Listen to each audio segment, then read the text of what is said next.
Hello, good morning traders. Today is 13th of March 2023. We just bank amazing profit short on Euro USD.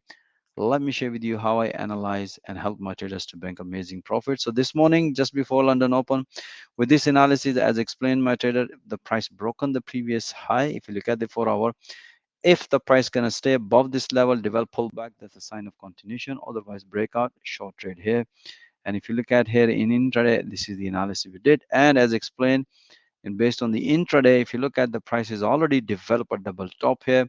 So we were expecting this breakout, which is previously price broken, as mentioned in 4 hour.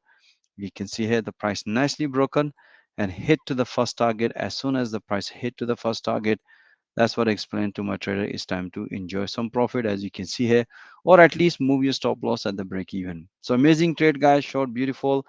But if you want to see all that analysis in real time instead of review, most welcome. Join our fast growing trader community. Have a safe trading and wish you all the best, guys.